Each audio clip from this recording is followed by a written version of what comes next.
नमस्ते दोस्तों। आज हम श्रीजीव कोचिंग क्लासेज में कक्षा 10th की मैथ पढ़ने जा रहे हैं। आगामी परीक्षा बोर्ड क्लास की मई में होने जा रही है। जो पेपर दो पेपर बचे थे, सामाजिक और मैथ का, तो मैथ का पेपर मई में शायद 8 या 10 तारीख को हो सकता है। तो उसके लिए हम इस कक्षा 10th की मैथ का क्रैश कोर्स करेंगे और टॉपिक वाइज। सबसे पहले आपके चैप्टर फर्स्ट है, चैप्टर फर्स्ट वैदिक मैथ यानी कि वैदिक गणित।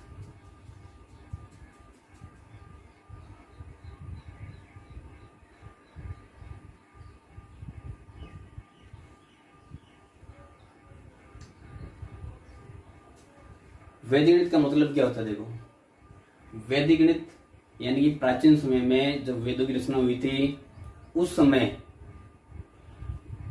जो गणना होती थी, उस समय जो गणित चलती थी, उसे वैदिक गणित कहते हैं। उस समय वैदिक गणित में जो सूत्र थे, सूत्र बने थे, वो सब किस भाषा के? संस्कृत के, क्योंकि उस समय संस्कृत भाषा ही थी प्रचलित। तो इसके सभी सूत्र संस्कृत भाषा में है। और ये वैदिक गणित भी हम कक्षा 6, 7, 8, 9 में पढ़ चुके हैं। इसके बारे में बहुत सारे सूत्र है। सबसे पहले एकाधिकेन पूर्वेण, जिसका मतलब होता है एक अधिक पूर्व से एक न्यूनन पूर्वेण। इसका मतलब एक कम पूर्व से। और भी कई तरह के सूत्र है, निखिलम। लेकिन जो हमारे कोर्स में वैदिक गणित में फर्स्ट चैप्टर में बस उसी पर आज चर्चा करेंगे। ये प्रश्नावली आपके 4 नंबर की है। ये चैप्टर आपके जो बोर्ड एग्जाम होगा उसमें 4 नंबर के क्वेश्चन इसमें से आएंगे। वो 4 नंबर के क्वेश्चन किस तरह से आएंगे? वो कुल 3 क्वेश्चन आएंगे और मार्क्स 4। कैसे? 2 क्वेश्चन 1 नंबर के और 1 क्वेश्चन 2 नंबर का। इस तरह से क्वेश्चन तीनों हो जाएंगे। तो इसके बारे में अब देखो, ये 4 नंबर हमारे पक्के करने के लिए इसमें आपके कुल 5 टॉपिक है। वो 5 टॉपिक कौन कौन से? एक तो वर्ग, एक घनफल, और 3 तरह के भाग है, निकलन विधि से भाग, परावर्तित विधि से भाग और ध्रुवजांक विधि से भाग। तो सबसे पहले हम शुरू करने जा रहे हैं, वर्ग सीख रहे हैं। वर्ग याद कीजिए।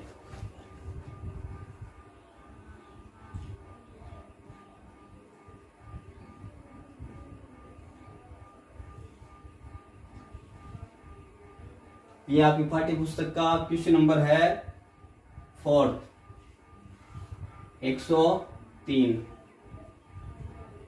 103 का वर्ग याद करना है हमें वैदिक विधि से। लेकिन आपके कोर्स में वैदिक विधि से जो वर्ग याद करना है वो केवल निखिलन विधि से है। अब इस साल पहले तो आपके कोर्स में यावदुनम तावदुनी, अनुरूपेण, सूत्र अनुरूपेण, इष्ट संख्या विधि बहुत सारे थे। लेकिन इस बार चेंज करके केवल एक ही चैप्टर रखा है। वर्ग याद करने का कौन सी विधि है? केवल निखिलन विधि से।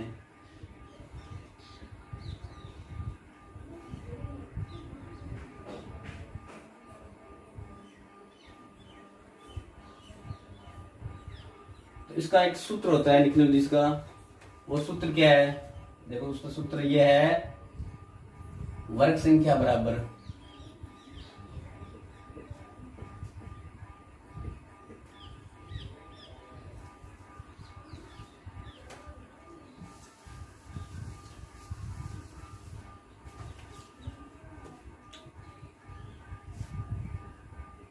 संख्या प्लस विचलन ऑब्लिक विचलन का स्क्वायर। और ये भी कौन सा है? आधार विधि से।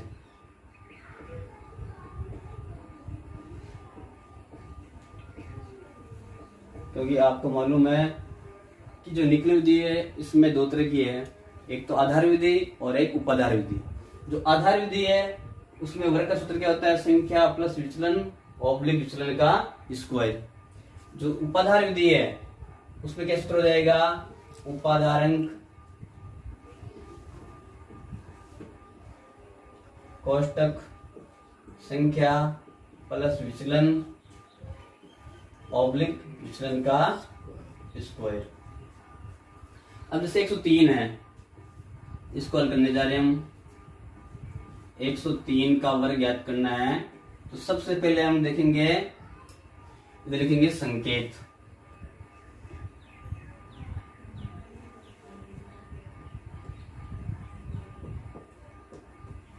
संकेत में सबसे पहले ये देखिए कि इसमें आधार विधि से करें या उपाधार विधि से।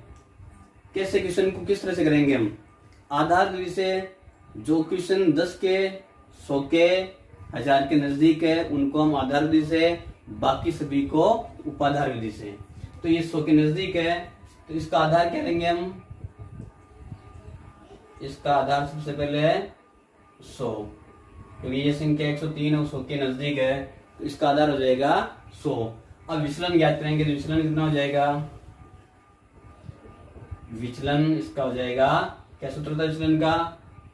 संख्या माइनस आधार, तो 103 माइनस 100, तो विचलन कितना हो गया? 3 नहीं होगा, गलत है। सही क्या होगा? 0.3, क्योंकि इसमें आधार में 2 जीरो है तो विचलन में भी कितने जीरो, कितने संख्या आएगी, अंक कितने आएंगे? 2 अंक आएंगे। विचलन में भी 2 अंक आएंगे, 0.3। तो करें इसका वर्ग ज्ञात, सूत्र में लगा दो। 103 का स्क्वायर यानी वर्ग बराबर संख्या कितनी? 103 प्लस विचलन कितना है?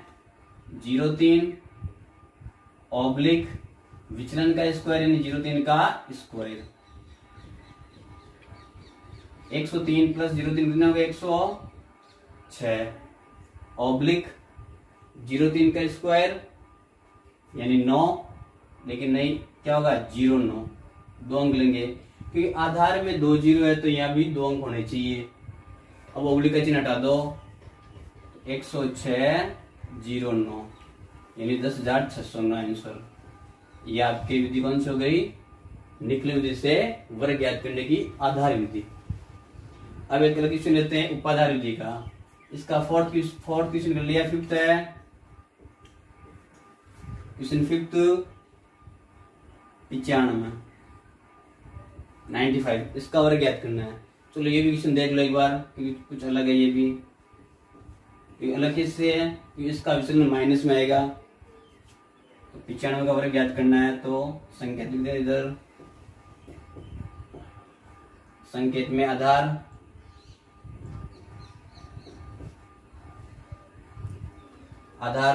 वही 100 हो जाएगा।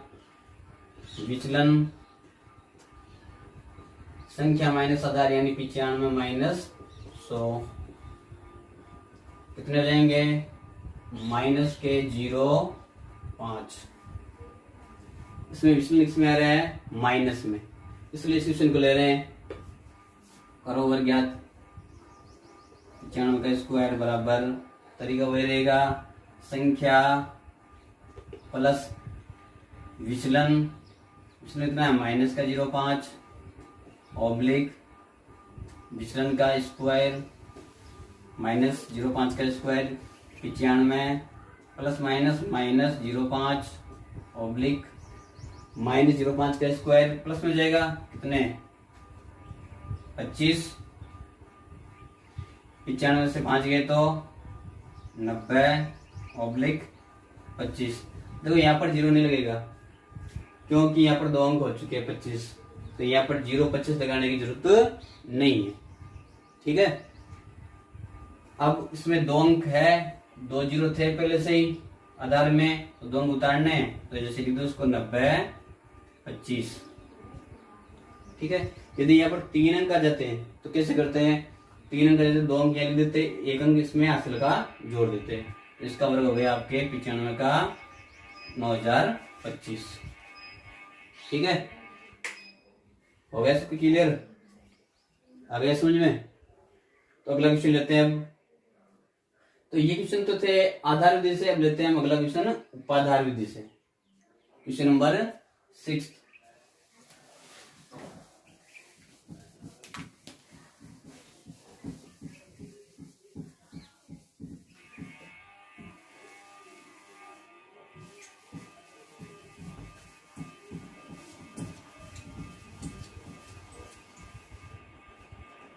क्वेश्चन नंबर 6 है 204।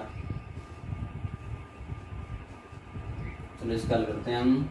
204 का वर्ग याद करते हैं। 204 का वर्ग कैसे करें?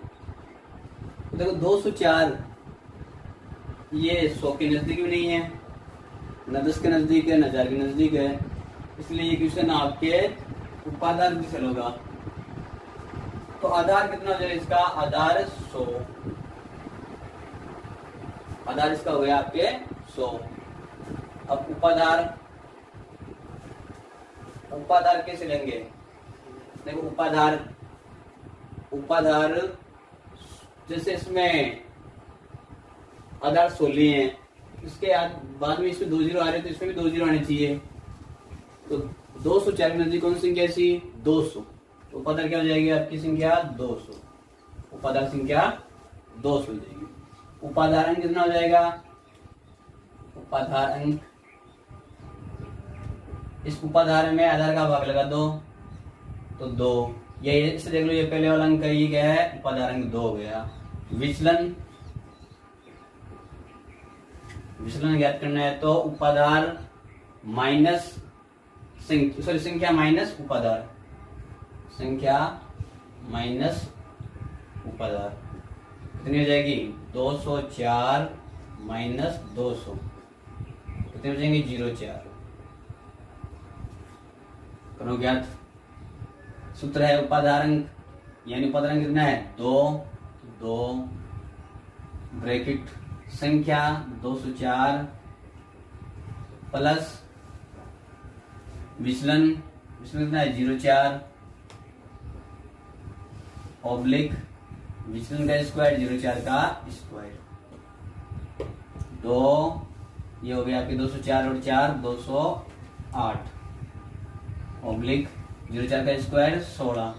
0 16 नहीं करेंगे, बताया मैंने आपको पहले भी कि यहाँ पर 2 हो गए कंप्लीट, इसलिए 0 लगाने की जरूरत नहीं है। 208 को गुणा करो 2 से, कितने हो गए? 416 ऑब्लिक 16। आधार में 2 जीरो है तो 2 उतार दो एक साथ, 16 ही है, 2 पहले से ही, तो 416 16 यानी 41,616 आंसर। तो ये हो गई वर्ग ज्ञात करने निकलने विधि की उपाधार विधि। पहले हमने पढ़ी थी आधार विधि, इसके बाद में उपाधार विधि। बस वर्ग इतना ही आपके। अगला क्वेश्चन 7th है, वो आप कर सकते हो, खुद मिला सकते हो।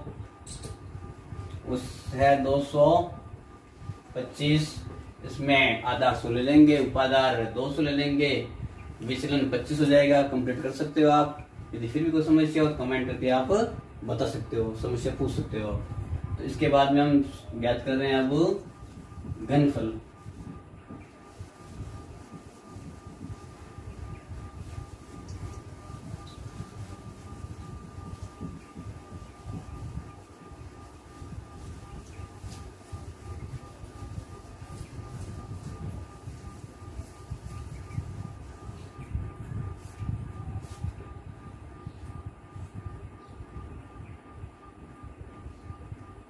घनफल भी वैसे कई विधियों से ज्ञात कर सकते हैं वैदिक गणित में, वैदिक गणित में, लेकिन हमारे कोर्स में केवल वही है। कौन सी विधि? निखिलम विधि। आपको केवल निखिलम विधि से ही घनफल ज्ञात करना है। एग्जाम क्वेश्चन आ जाए वैदिक विधि से घनफल ज्ञात कीजिए या घनफल ज्ञात कीजिए, तो केवल आपको निखिलम विधि से ही ज्ञात करना है, क्योंकि बाकी विधियां आपके कोर्स में से हटा दी गई है। इसके लिए क्वेश्चन है 8वां प्रश्न, संख्या है 15। 15 का आपको घनफल ज्ञात करना है। 15 घनफल, तो पहले सूत्र लिखिए इसके लिए। चलो देखते सूत्र क्या होता है घनफल का। वही तरीका है घनफल का भी, वही 2 विधियां, आधार विधि और उपाधार विधि। तो घनफल बराबर, घनफल बराबर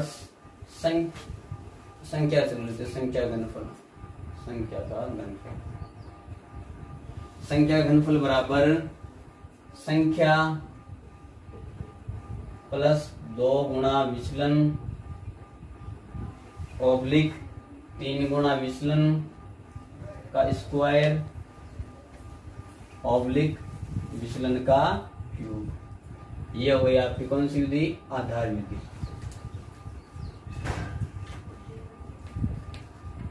आधार विधि से। दूसरा उपाधार विधि से।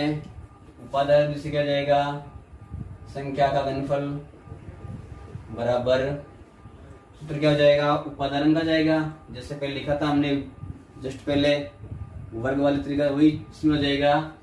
इसमें क्या हो जाएगा, उसमें उपादान था, इसमें उपादान का स्क्वायर, उपादान का स्क्वायर, कोष्टक संख्या प्लस 2 गुना विचलन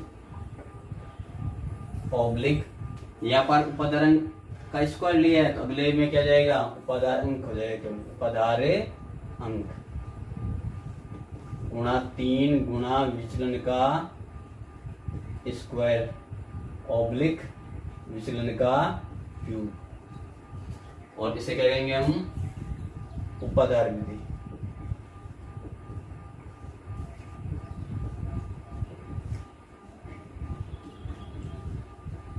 ये आपकी उपाधार विधि है। तो क्वेश्चन 8 15 इसका हमें घनफल ज्ञात करना है। तो सबसे पहले हमें देखेंगे कि इसको उपाधार विधि से करें या आधार विधि से। तो ये भी बताया था मैंने जस्ट पहले कि किसके नजदीक है, 10 के नजदीक है, तो विधि कौन सी लेंगे, आधार विधि। 15 का घनफल ज्ञात करना है, 15 का क्यूब, तो संख्या प्लस 2 गुणा विचलन ऑब्लिक 3 गुणा विचलन का स्क्वायर ऑब्लिक विचलन का क्यूब। इसके लिए पहले संख्या देखेंगे हम,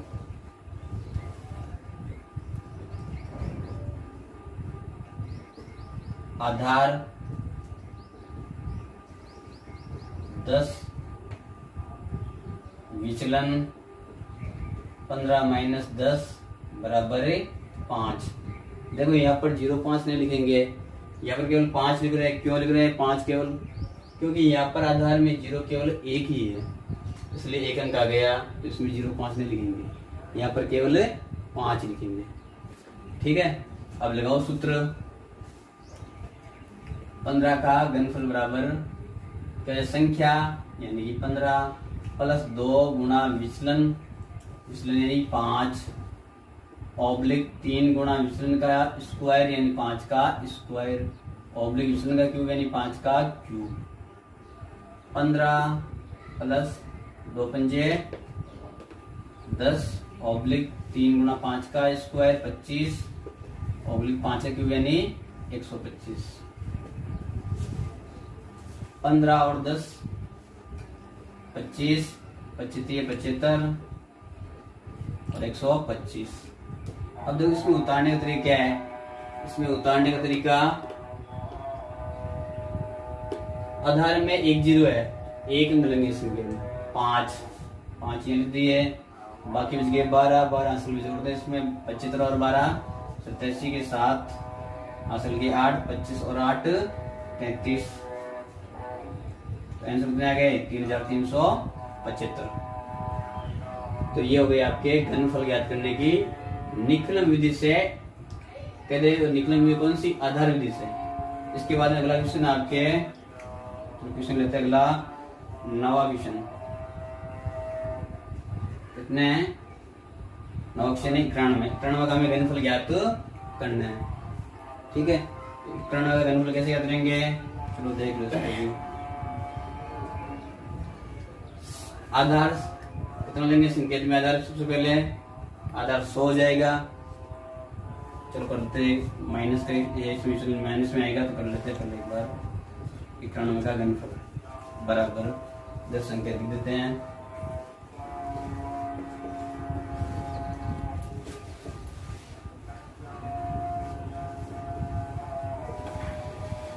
आधार बराबर 100, विचलन 91 माइनस 100 बराबर माइनस के 0 9।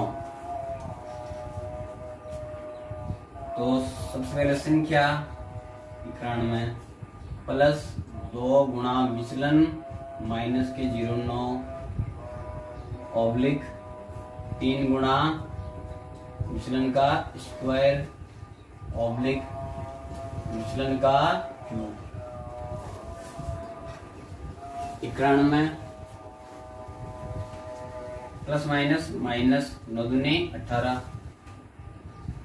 ऑब्लिक 3 गुणा 9 का स्क्वायर 81 माइनस माइनस प्लस हो जाएंगे इधर माइनस 0 9 का क्यूब 9 का क्यूब कितना होता है 729 लेकिन संख्या किसमें माइनस में तो माइनस के 729 कर दो इसे 91 में से 18 घटाए तो 11 में से 8 गए 3 इधर बच गया 8 में से गया तो 7 73 गुणा कर दो इनको 3 एकम 3 8 3 24 243 इधर ये माइनस के 729। अब देखो सबसे पहला हमारा पॉइंट है कि जो माइनस की संख्या है इसमें से माइनस हटाएं। माइनस से कैसे हटाएंगे इसमें से उधार ले लेंगे। कैसे उधार लेंगे इसमें से देखो यदि एक उधार लेते हैं तो वो आधार से गुणा हो जाएगा 100 से गुणा तो कितने हो जाएंगे 100 में से 729 को हटाएंगे तो ये संख्या किसकी आएगी माइनस की। लेकिन हमें किसकी चाहिए प्लस की तो क्या करेंगे कितना उधार लें 9 उधार लेते हैं सॉरी 8 उधार लेते हैं क्योंकि 8 लेने पर गुणा किससे हो जाएंगे 100 से तो कितने हो जाएंगे 800 में से 729 घटाएंगे तो संख्या किसकी बचेगी प्लस की इसलिए उधार कितने ले लें 8 तो 73 के 73 ऑब्लिक यदि 243 में से 8 घटाएंगे तो कितने बचेंगे 235 8 इधर आ गए तो किससे गुणा हो जाएंगे 100 से तो कितने हो जाएंगे ये 800 माइनस 729 ठीक है। चलो ऊपर लेते हैं अब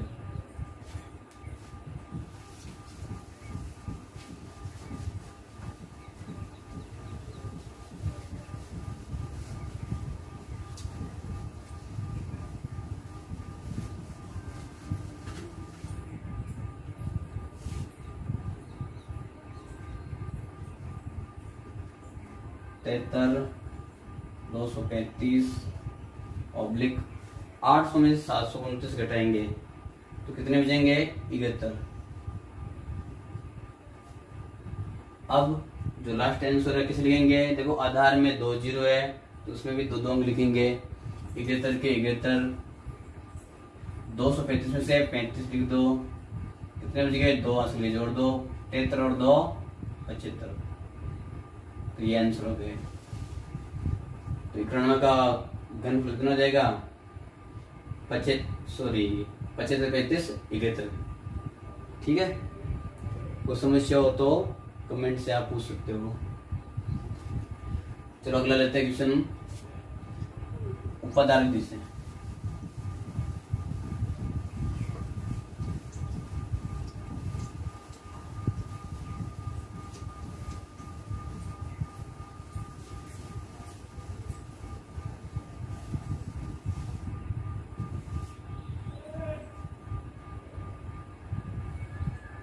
अगला क्वेश्चन नंबर है आपके 10वां 32 का घनफल ज्ञात करना है।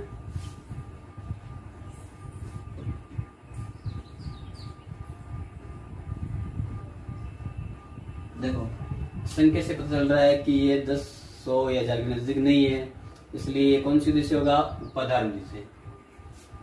संकेत लिखे हैं आधार हो जाएगा इसके लिए 10 उपादार कितना ले इसके लिए 30 उपादारंक बताया मैंने पहले भी उपादार में आधार का भाग लगा दो ये जो लास्ट वाला अंक है वो ले लो 3 विचलन संख्या माइनस उपादार बराबर 2 32 में 30 गए तो 2 विचलन 0 2 नहीं होगा क्योंकि आधार में 0 एक ही है इसलिए केवल 2 ही होंगे। अब सूत्र लगा दो।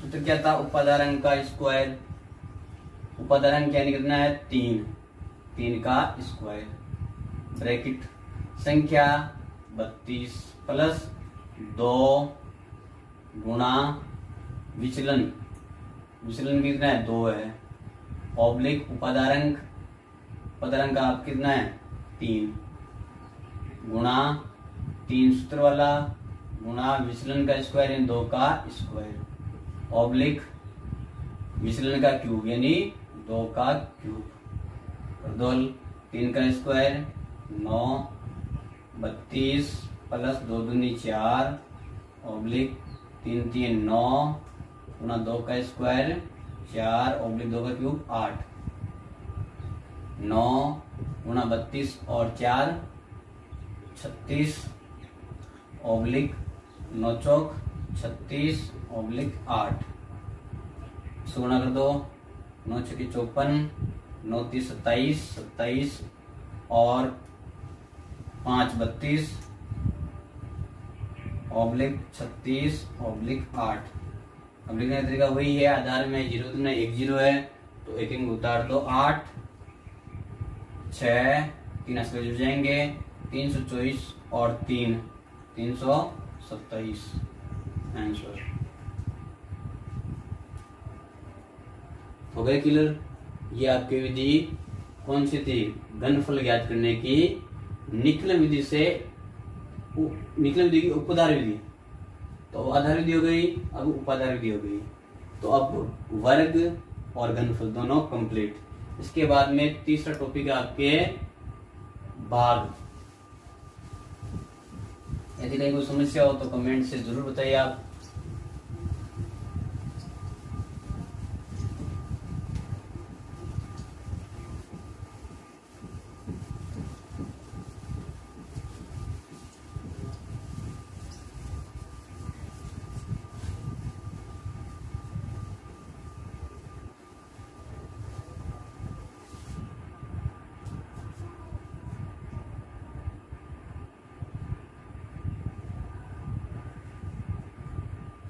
भागफल ज्ञात कीजिए।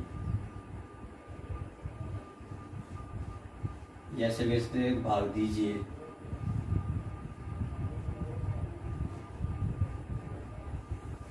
सबसे पहले विधि ले रहे हैं हम, निखिलम विधि होगी। निखिलम विधि से भागफल ज्ञात करना है, शेषफल ज्ञात करना है। यानी आपके कोर्स में भाग ज्ञात करने की, भाग देने की 3 विधियां हैं, निखिलम विधि, परावर्तक विधि और दहुजांग विधि।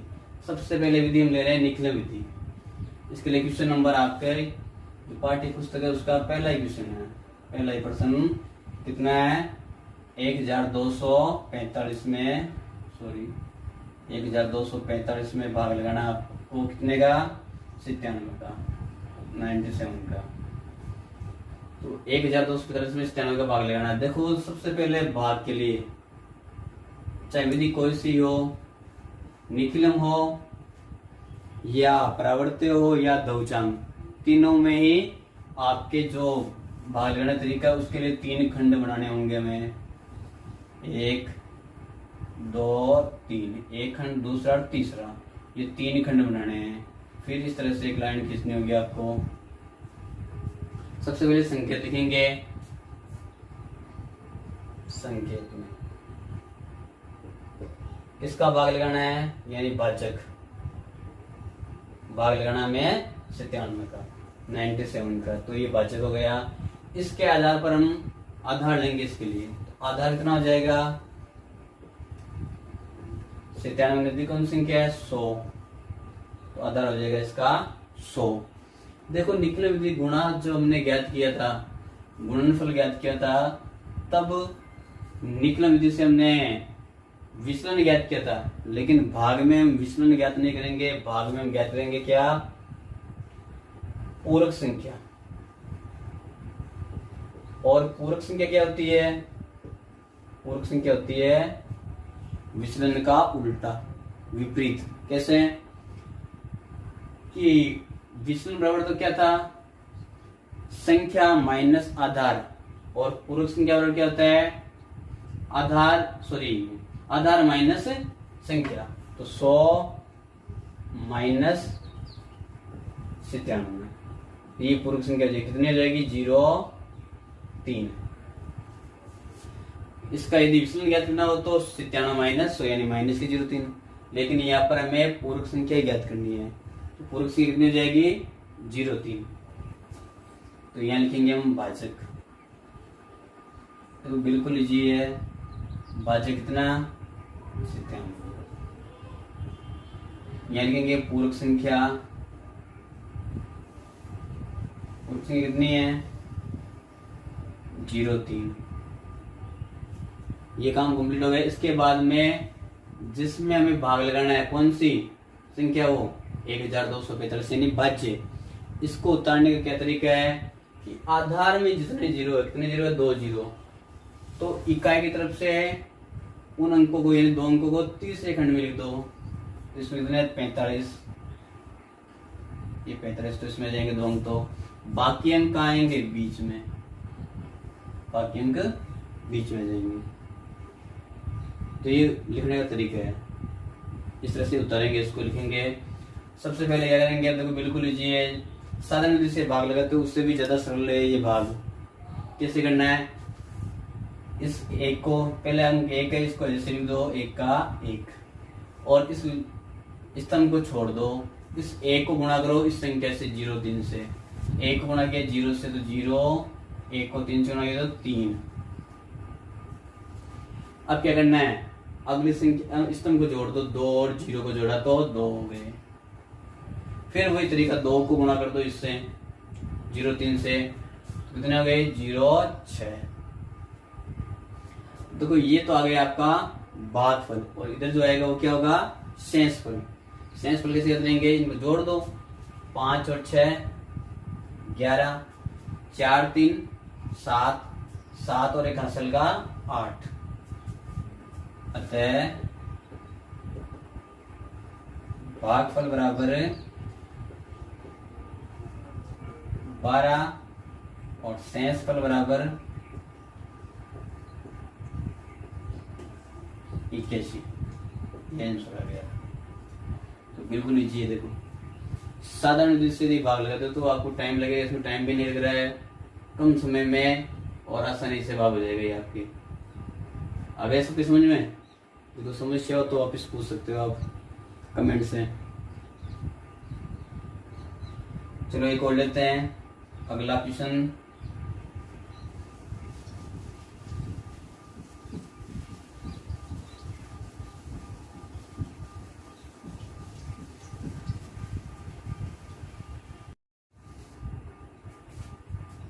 प्रश्न नंबर 2, इसमें भाग लेना 311 में 8 का, 311 भाग 8। सबसे पहले वही तरीका, 3 खंड बना दो, रेखा खींच दो इस तरह से, भाजक और यहाँ पूरक संख्या,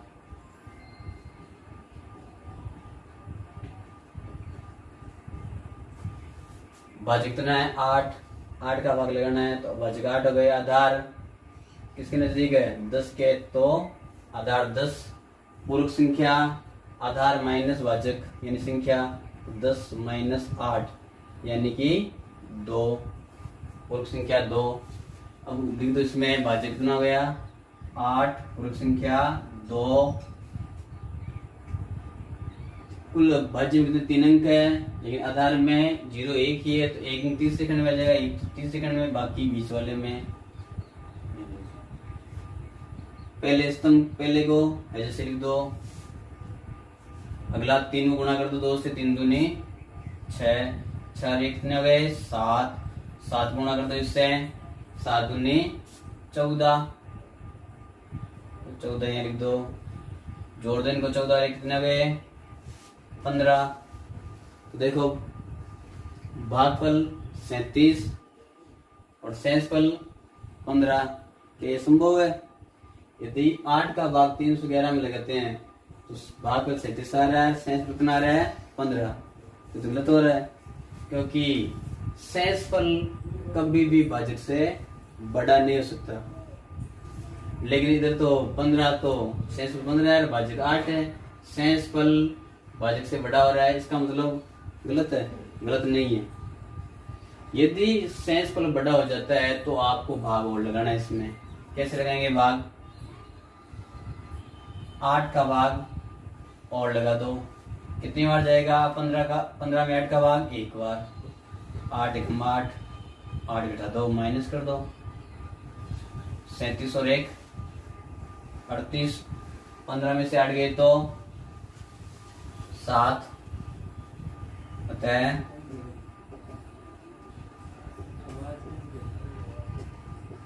भागफल बराबर 38,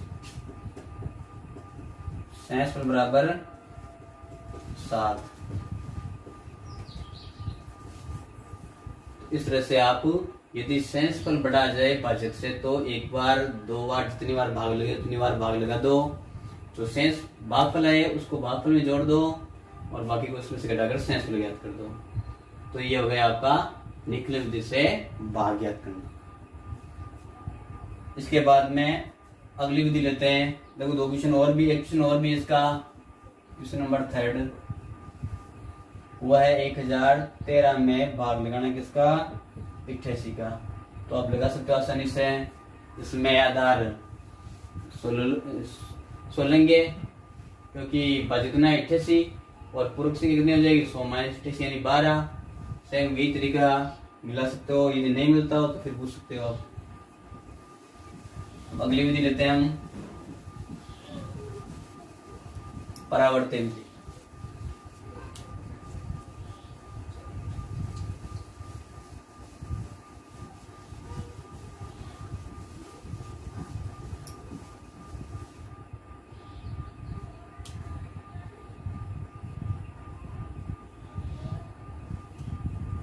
तो सूत्र परावर्तक तो चाहे परावर्तक विधि का एक ही बात है। परावर्तक का मतलब क्या होता है? परिवर्तन।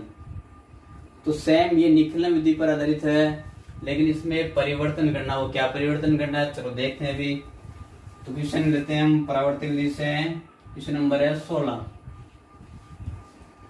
ये है 1154 में भाग लगाने किसका? 103 का। 103 का भाग लगाना है 1154 में। तो तरीका वही है, खंड 3 बनाने बताया था मैंने। चाहे वैदिक विधि से, वैदिक गणित में कोई सी विधि हो, भाग लगाना हो तो खंड 3 होंगे।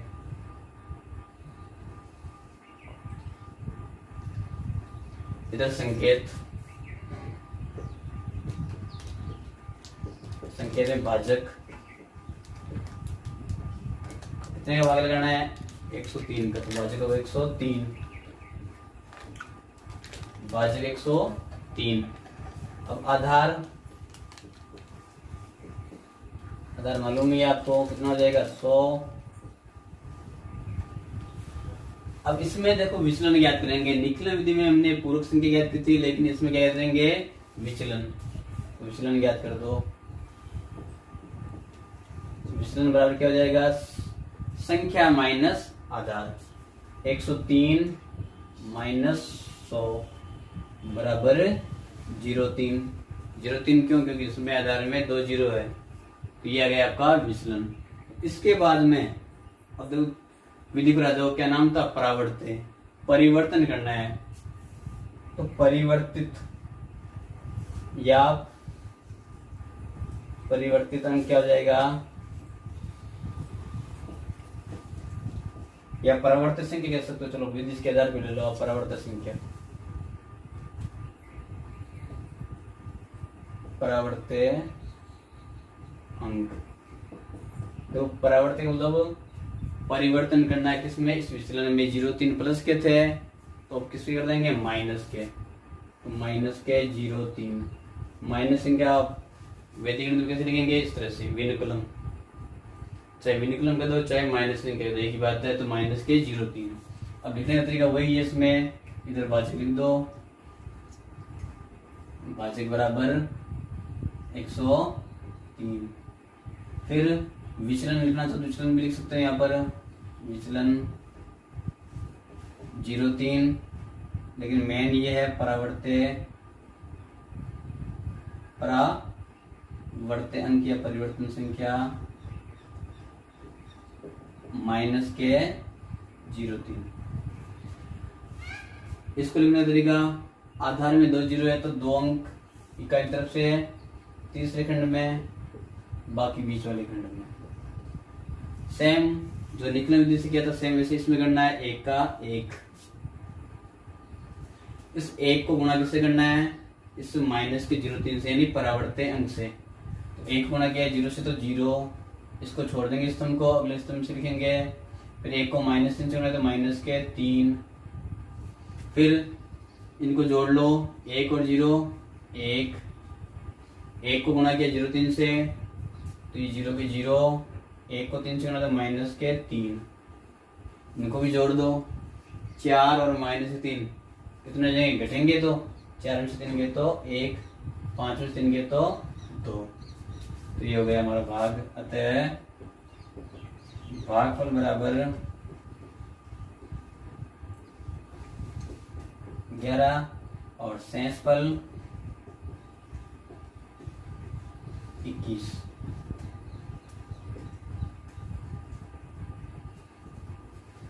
सब किस में आ गया शायद, कुछ समस्या किसी हो तो बाद में पूछ सकते हो कमेंट से आप।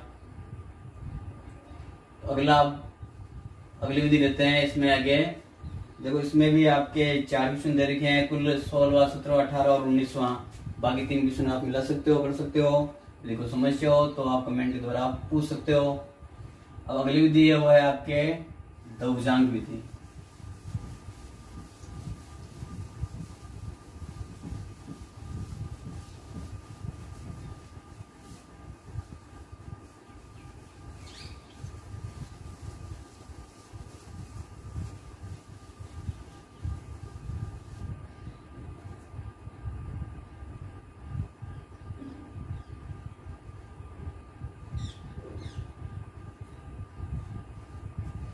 द्विभुजांक विधि से क्वेश्चन आपके 12 क्वेश्चन नंबर 12 में क्या क्वेश्चन है, 4532 में भाग देना किसका आपको 112 का।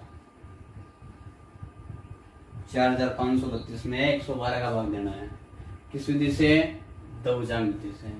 तो मैंने बताया था खंड हुए 3 बनेंगे।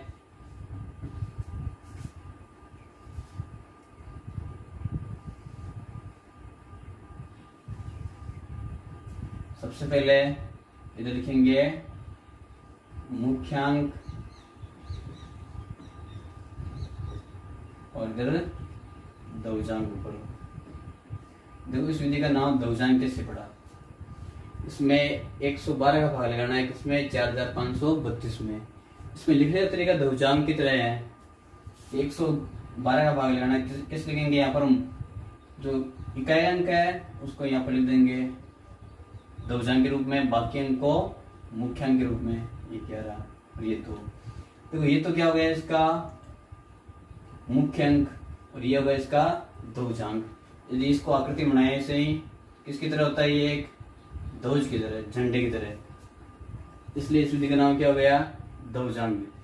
ये क्या हो गया कि झंडे की तरह हो गया, ध्वज की तरह, इसलिए इस विधि का नाम क्या है, द्विभुजांक। और कोई नाम से कोई मतलब नहीं इसका। तो इसको यहाँ पे लिख दिया हमने। अब इधर संकेत लिखते हैं। देखो संकेत जितने क्वेश्चन बताए थे मैंने वो बिल्कुल आवश्यक है संकेत, उनके बिना क्वेश्चन नंबर नहीं मिलेंगे पूरे। सबसे पहले द्विभुजांक और मुख्यांक ये लिख दो। मुख्यांक 11 और द्विभुजांक 2। मुख्यांक 11 और द्विभुजांक 2। अब जो ये संख्या है जिसमें भाग लगाना है यानी भाज्य संख्या, इसको किस तरह से लिखेंगे, द्विभुजांक में एक अंक है तो इसका एक अंक यानी इकाई का अंक भाज्य का तीसरे खंड में, तो यानी ये 2 लिख दिया हमने। एक अंक ये तो है, बाकी बीच वाले में 45 3 यानी 453 बीच में लिख दो। तो ये संख्या हमने कंप्लीट लिख दी। अब भाग लगाना, अब इसमें स्टेप से होगा क्वेश्चन। तो जो प्रथम स्टेप है वो क्या है, देखो इस मुख्यांक का भाग लगाएंगे इस संख्या में। 4 में जाएगा नहीं, संख्या छोटी है तो 2 अंक ले लेंगे, कितना जो है 45। 45 में भाग किसका देंगे, 11 का। 45 में 11 का भाग लगा दो, कितनी बार चला जाएगा? 4 बार। 11 चौके 44। शेषफल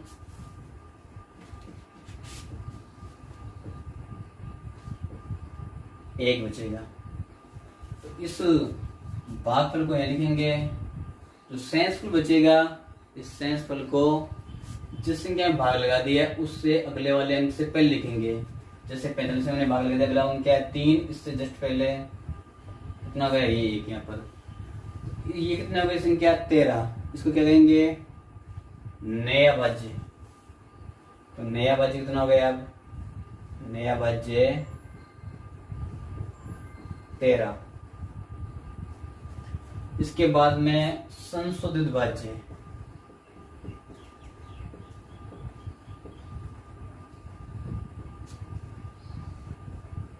संशोधित भाज्य किसे कहते रहेंगे? नया भाज्य माइनस भागफल गुणा दौजांक। तो 13 माइनस दौजांक कितना? 2 गुणा भागफल 4। 13 माइनस 8। 13 में से 8 गए तो कितने बचेंगे? 5। अगली स्टेप सेकंड क्या हो जाएगी? 5 बट्टा, यानी संशोधित भाज्य भाग किसको लगेंगे? मुख्यांक का। 5 बट्टा 11। 5 में 11 का भाग नहीं जाएगा, कितनी बार? 0 बार। 0। शेषफल कितने बचेंगे? शेषफल खुद ही बच जाएगा, 5 के 5। तो यहाँ पर तो 0 और शेषफल 5। नया भाज्य कितना गया? अब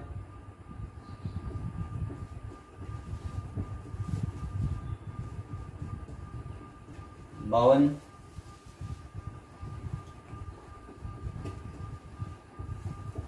संशोधित भाज्य 52 माइनस दौजांक गुणा भागफल 2 गुणा 0। 52 माइनस 2 गुणा 0 यानी 0। इसको यहाँ पर लिख दो। 52 माइनस कितना हो गया? 0 बराबर 52। बराबर यहाँ पर भी 52। अतः भागफल 40 और शेषफल 52। ये हो गया आपके दौजांक विधि। जितने और क्वेश्चन है इसके 4 क्वेश्चन है कुल, 12वां 13वां 14वां और 15वां। 12 मैंने करा दिया, बाकी 3 आप कर सकते हो। कोई समस्या हो तो कमेंट के द्वारा पूछ सकते हो। तो इस तरह से आपके कुल 5 तरह के क्वेश्चन है वैदिक गणित में। तो 5 हमने पढ़ लिए। सबसे पहला कौन सा था? वर्ग ज्ञात करना निकलन विधि से, फिर घनफल ज्ञात करना निकलन विधि से, फिर भाग परावर्तित विधि से, निकलन विधि से और फिर दौजांक विधि से। तो कुल 5 तरह के क्वेश्चन है। अब आपके भी मैंने पहले बताया था कि इसमें से कुल 4 नंबर का चैप्टर है ये। तो उसमें 1-2 क्वेश्चन आएगा 1-1 नंबर के, और एक क्वेश्चन आएगा 2 नंबर का। ठीक है। जो 2 नंबर क्वेश्चन आएगा इन 5 में से, 5 जो तरीके के क्वेश्चन थे इनमें से आएगा फिक्स है। और कौन सा क्वेश्चन कैसे आएगा? पहला क्वेश्चन जो पेपर का आपके 30 नंबर का पेपर होगा, सॉरी 30 क्वेश्चन का पेपर होगा बोर्ड एग्जाम में, उसमें पहला क्वेश्चन इसी प्रश्नावली का होगा, दूसरा प्रश्न भी इसी प्रश्नावली का होगा 1-1 नंबर का, और जो 11 क्वेश्चन होगा यानी खंड ब में से वो 2 नंबर का होगा, वो भी इसी प्रश्नावली होगा। जो 2 नंबर का क्वेश्चन होगा खंड ब का, वो इन 5 प्रश्नों में से होगा। और जो खंड 1 के 2 प्रश्न है, पहला और दूसरा, वो बीजीय गणित पर आधारित है। तो हम इस पर बीजीय गणित पर आधारित क्वेश्चन भी पढ़ेंगे। अब वो क्या, देखो प्रश्नावली में नहीं दे रखे हैं लेकिन उदाहरणों में दे रखे हैं।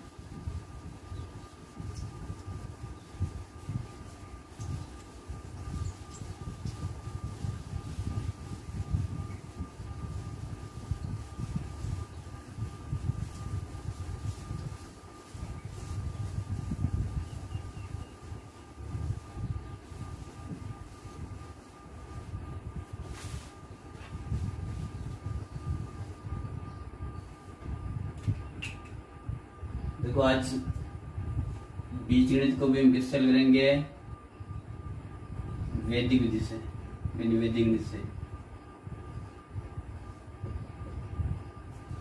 इसमें दो सूत्र है। पहला सूत्र है वह आपका सूत्र परावर्त्य योजित, सूत्र परावर्त्य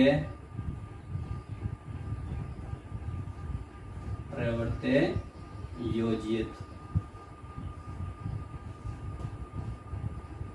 सूत्र परावर्त्य योजित का मतलब क्या होता है, इसका अर्थ होता है पक्षांतरण तथा समायोजन। पक्षांतरण तथा समायोजन। तो इसमें कुल 4 सूत्र है इस पर आधारित। सभी सूत्र कह सकते हो, चाहे अनुप्रयोग कह सकते हो आप। वो 4 अनुप्रयोग क्या क्या है, वो 4 अनुप्रयोग देखो। पहला है सूत्र, पहला अनुप्रयोग कह दो या सूत्र कह दो, वो क्या है कि यदि कोई समीकरण आ जाए आपके पास, कैसा, क्वेश्चन में x प्लस बी बराबर सी एक्स प्लस डी, ए एक्स प्लस बी बराबर सी एक्स प्लस डी। इसमें x का मान ज्ञात करना है, चर का मान। तो कैसे ज्ञात करेंगे इसमें चर का मान, देखो बिल्कुल इजी है। आप चाहो सूत्र बना सकते हो, आप चाहो तो याद रख सकते हो। बना सकते कैसे, देखो इसको हल करें तो x को एक तरफ ले आओ, ए एक्स, सी एक्स इधर लाओ तो माइनस के सी एक्स बराबर डी, बी इधर लाओ तो माइनस का बी, या इसमें कॉमन किया गया, x कॉमन आ गया तो a माइनस सी बराबर डी माइनस बी, या x बराबर क्या हो जाएगा, d माइनस बी बटा a माइनस सी। तो ये x का मान हो गया। यदि कोई भी समीकरण आ गया आपके पास, क्वेश्चन ऐसा आ गया कि ax प्लस डी बराबर सी एक्स प्लस डी रूप का, तो आप उसको किससे हल कर सकते हो, इस तरह से। x का मान क्या हो जाएगा, d माइनस बी बटा a माइनस सी। चलो एक उदाहरण लेते हैं, इस पर एग्जाम्पल लेते हैं। एग्जाम्पल संख्या ले लेते हैं, जैसे 13x माइनस 14 बराबर 9x प्लस 10 ले ले। चलो तो इसमें a का मान 13 हो गया, b का मान, पहले b का मान लेते हैं। b का मान कितना हो गया, b का मान माइनस 14, c का मान 9 और d का मान 10। तो सूत्र क्या बन गया, x बराबर d माइनस बी बटा a माइनस सी, दो मान, d का मान 10 माइनस b का मान माइनस के 14 बटा a का मान 13 माइनस c का मान 9। 10 माइनस माइनस प्लस 14 बटा 13 में से हो गए तो 4, ये कितने हो गए 10 और 14 24 बटा 4, 6 चौक 24, अतः x बराबर 6 आंसर। तो देखो पिछले पेपर में आप देख सकते हो, पहला और दूसरा क्वेश्चन ऐसे क्वेश्चन आते हैं, समीकरण 2 समीकरण आते हैं, 1 नंबर क्वेश्चन होता है।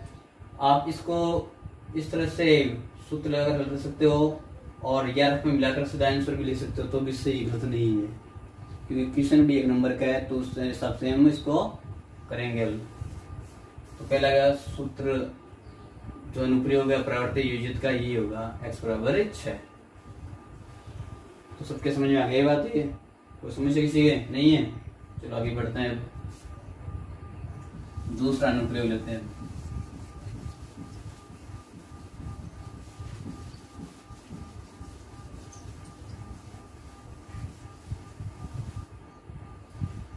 दूसरा अनुप्रयोग है वो इस रूप का, यदि समीकरण आपके यदि ऐसा आ जाए, कैसा समीकरण आ जाए, ax प्लस बी बट्टा पी बराबर सी एक्स प्लस डी बट्टा क्यू, और तो यदि समीकरण इस रूप का आ जाए x प्लस बी बट्टा पी बराबर सी एक्स प्लस डी बट्टा क्यू, तो इसमें x का मान क्या हो जाएगा, तो x बराबर सूत्र हो जाएगा आपके dp, आप बना भी सकते हो सूत्र को, dp माइनस बी क्यू बटा ए क्यू माइनस सी पी।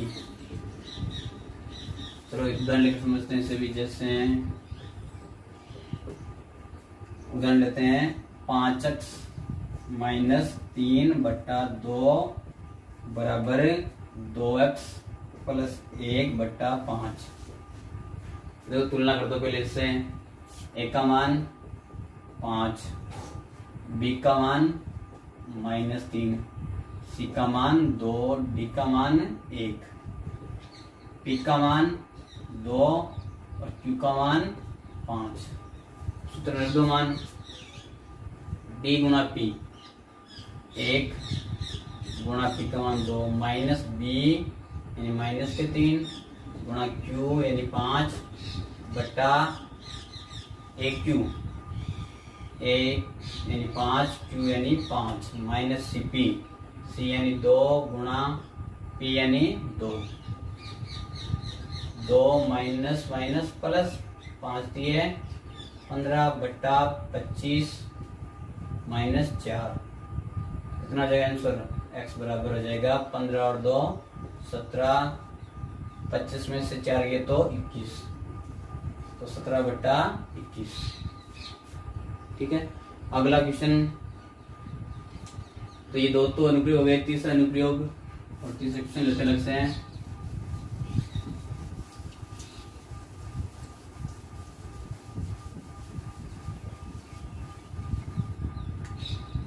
इसका अनुप्रयोग तीसरा, यदि समीकरण आपकी इस रूप का जाए कैसे x प्लस ए x प्लस बी बराबर x प्लस सी और x प्लस डी, यदि हो तो इस रूप का समीकरण हो तो उसका हल क्या हो जाएगा? x बराबर क्या हो जाएगा? x बराबर सीधे हो जाएगा C D minus A B बटा A plus B minus C minus D. चलो उदाहरण लेते हैं। जैसे एक समीकरण है x प्लस 1 x प्लस 2 बराबर x -3 और x -4। इसका आंसर याद करते हैं। यदि एग्जाम में सॉल्यूशन आ जाए x प्लस 1 x प्लस 2 बराबर x -3 और x -4, इसको हल करना है, x का मान निकालना है, तो सीधा सूत्र लगा दो। पहले ए बी सी का मान, तो ए का मान यहाँ पर 1, बी का मान 2, सी का मान -3 और डी का मान -4।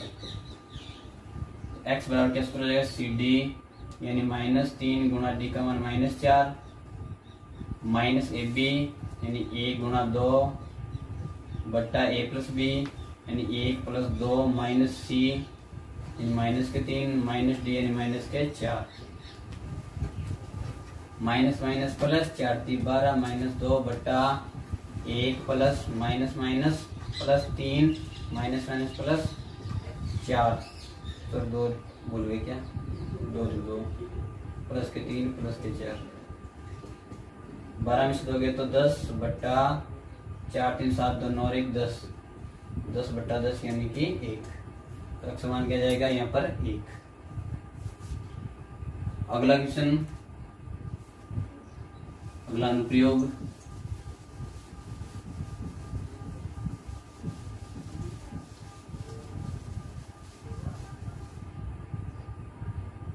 अनुप्रयोग 4। अनुप्रयोग 4 क्या है? यदि m बट्टा x प्लस ए प्लस n बट्टा x प्लस बी बराबर 0 हो तो इसका क्या हो जाएगा? सूत्र क्या बनेगा? x बराबर minus M B plus N A बट्टा एम प्लस एन। चलो इसका उदाहरण लेते हैं। जैसे एग्जाम्पल दे रखे 4 बट्टा x प्लस 2 प्लस 3 बट्टा x प्लस 5 बराबर 0, तो यहाँ क्या हो जाएगा? m का मान 4, n का मान 3, ए का मान 2 और बी का मान 5। लगा दो सूत्र में x बराबर माइनस ए प्लस एम का मान 4 गुणा बी का मान 5 प्लस एन का मान 3 गुणा ए का मान 2 बटा M plus N 4 plus 3 minus के माइनस 5 चौक 20 प्लस 3 दूनी 6 4 3 7 माइनस के 26 बटा 7 आंसर। तो ये हो गया आपका सूत्र परावर्त योजियत यानी पक्षांतर तथा समायोजन। यानी इसमें क्या किया हमने, देखो सीधा सही मिलाया हम इसको, तो इसका पक्षांतर करके और समायोजन यानी एक दूसरे को एडजस्ट करके इसको हल कर सकते हैं। लेकिन सीधा शॉर्टकट इसमें सूत्र दे रखे हैं, सूत्र आपको याद रखना है। इस फॉर्मूला से याद रख के आप इसको आसानी से हल कर सकते हो इन क्वेश्चनों को, बीजगणित के समीकरणों को। अगला सूत्र है इस सूत्र परावर्त योजियत के, तो आपको 4 अनुप्रयोग है। अगला सूत्र है जो सूत्र शून्य समय समुच्चय।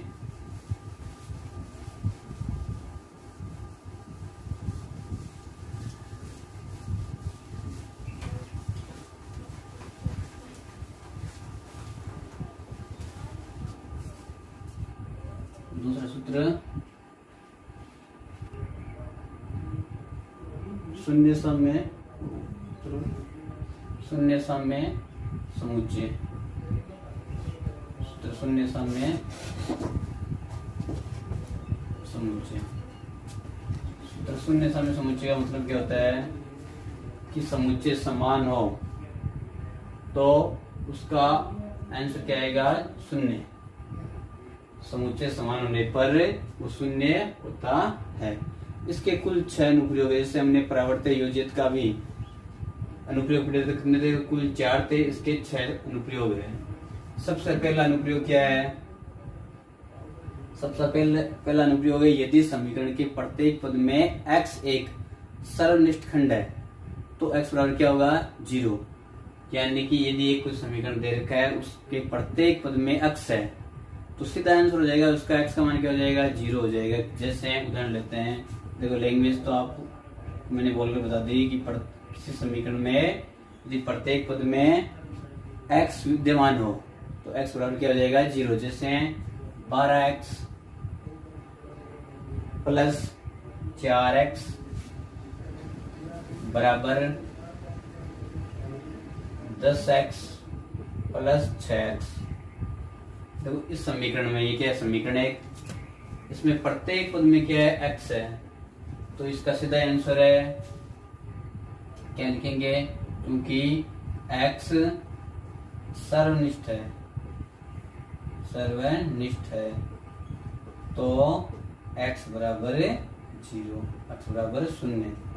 बस ये मतलब इसका सूत्र शून्य समय समुच्चय का मतलब क्या था कि समुच्चय समान होने पर उसका मान क्या हो जाएगा, 0। तो इसमें x सभी पद में x है यानी x सर्वनिष्ठ है तो x बराबर 0 आंसर। दूसरा अनुप्रयोग है एक घातीय समीकरण के दोनों पक्षों में स्वतंत्र पद समान हो तो चर राशि का मान 0 होता है। कैसे, x plus 3 plus 2x plus 5 बराबर 2 कोष्टक x प्लस 4। देखो यदि किसी समीकरण में दोनों पक्षों में चर राशि जो अचर पद है उसका मान क्या हो, समान, यानी स्वतंत्र पद या अचर कह सकते हो, तो इसमें अचर का कितना हो जाएगा, मान देखो 3 और 5 8 हो गए, इधर 4 दूनी 8, दोनों तरफ स्वतंत्र पद क्या है, 8 है, बराबर है दोनों तरफ, तो इसका मान क्या हो जाएगा, 0। तो इसमें किससे लगाएंगे इसको,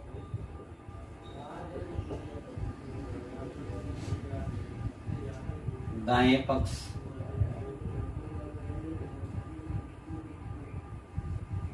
के स्वतंत्र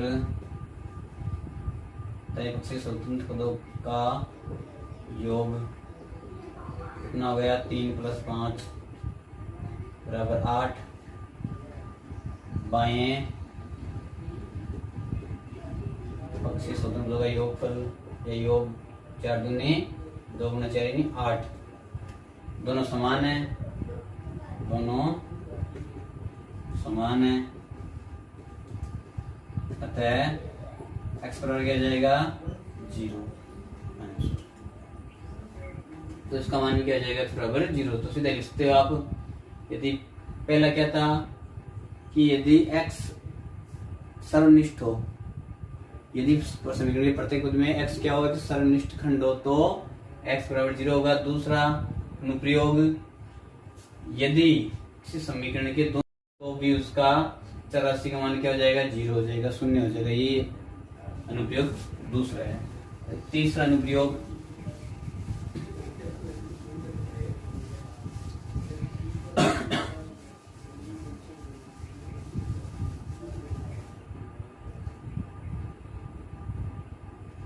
अनुप्रयोग थर्ड, तीसरा अनुप्रयोग है तृतीय अनुप्रयोग। यदि समीकरण में दो भिन्नों के अंश परस्पर समान हो तथा उसके हरों का योग 0 रखने पर चरराशि का मान प्राप्त होता है। यानी समीकरण में दो भिन्नों के अंश परस्पर क्या हो समान, तो उनके जो हर होगा उनका योग किसके बराबर दें 0 के बराबर, तो चरराशि का मान प्राप्त हो जाएगा। जैसे 1/x + a plus 1/x + b बराबर 0। ये को समीकरण दे रखा है। तो इसमें दो भिन्न संख्या दे रखी है समीकरण में और दोनों के अंश कितने 1 के बराबर है। तो इसका मान किसे करेंगे, दोनों हरों का योग कर दो और बराबर 0 रख दो। तो x + a + x + b बराबर 0। तो x और x कितने हो गए 2x बराबर, इधर भेज दो इनको तो -a + b, या x बराबर कितना हो जाएगा -a + b बटा 2। तो इस तरह से ज्ञात कर सकते हैं। तो किसी समीकरण में दो भिन्न हो और दोनों भिन्नों के अंश क्या हो बराबर हो, तो उनका x का मान ज्ञात करने के लिए, चर का मान ज्ञात करने के लिए दोनों भिन्नों के हरों का योग 0 के बराबर रख दो, तो इसका x का मान यानी चर का मान हो जाएगा। चौथा अनुप्रयोग है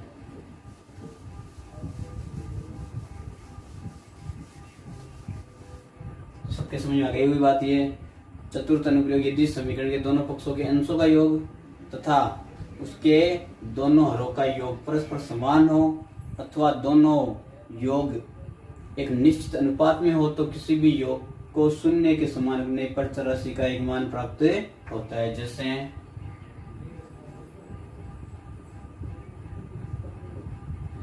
एक उदाहरण लेते हैं, 2x + 3 बटा 2x + 5 बराबर 2x + 5 बटा 2x + 3। देखो इसमें अंश और हर का योग कितना हो जाएगा 2 और 2 4x + 5 3 8।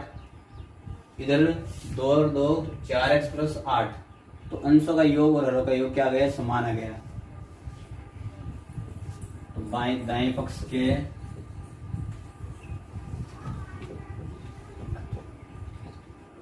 अंश व हर का योग 2x + 3 + 2x + 5 बराबर 4x + 8। बाएं पक्ष के अंश व हर का योग 2x + 5 + 2x + 3 बराबर 4x + 8। तो इसका गणना क्या करेंगे, किसी भी एक योग को 0 के बराबर दो, तो 4x + 8 बराबर 0, या 4x बराबर कितने हो जाएंगे -8, या x बराबर -8/4 यानी कि -2। ये चौथा अनुप्रयोग, चतुर्थ अनुप्रयोग। इसके बाद में पांचवा अनुप्रयोग आपके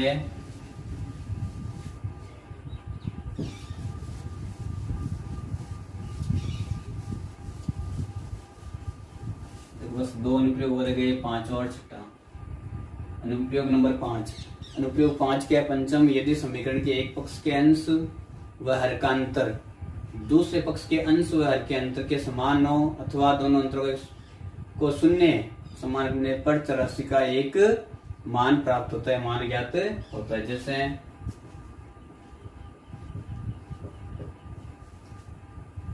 x माइनस 8 बटा 3x माइनस 2 बराबर 3x प्लस 4 बटा 2x प्लस 1। देखो इनका अंतर, इसका अंतर यदि समीकरण एक पक्ष के अंश हर का अंतर दूसरे पक्ष के अंश हर के अंतर के क्या हो, समान अथवा दोनों अंतर को शून्य समान रखने पर चरराशि का एक मान ज्ञात होता है। तो अंतर कर लो इनका, दाएं पक्ष के अंश व हर का अंतर। देखो अंश में से हर घटा दो चाहे हर में से अंश, इसमें कोई फर्क नहीं पड़ेगा। बड़ी संख्या ये तो हर में से अंश घटा दो 3x minus 2 minus x minus minus plus के 8 कितने बच गए, 3x में से x गया तो 2x, 8 से 2 गए तो प्लस के 6। इस तरह से बाएं पक्ष के अंश व हर का अंतर 3x plus 4 minus 2x minus 1 कितने जगह 3x में 2x गया तो x, 4 में से 3। ये समान नहीं है लेकिन इनका अनुपात निश्चित है। कैसे है, इसमें कॉमन आ जाएगा कितना, 2 कॉमन आ जाएगा, कितना हो जाएगा x प्लस 3 और इसका है ही x प्लस 3। यदि इन दोनों में अनुपात निकाले तो क्या हो जाएगा, ये इससे ये कट जाएगा, 2 अनुपात 1 हो जाएगा। तो एक निश्चित अनुपात आ रहा है तो इसको एक को योग अंतर को 0 के बराबर दो तो क्या हो जाएगा, 2x प्लस 6 बराबर 0 रख दो या x प्लस 3 बराबर 0 रख दो या 2x बराबर माइनस के 6 या x बराबर क्या हो जाएगा माइनस 6 बटा 2 बराबर माइनस के 3 आंसर। ये पांचवा अनुप्रयोग हो गया। लास्ट है छठवां अनुप्रयोग।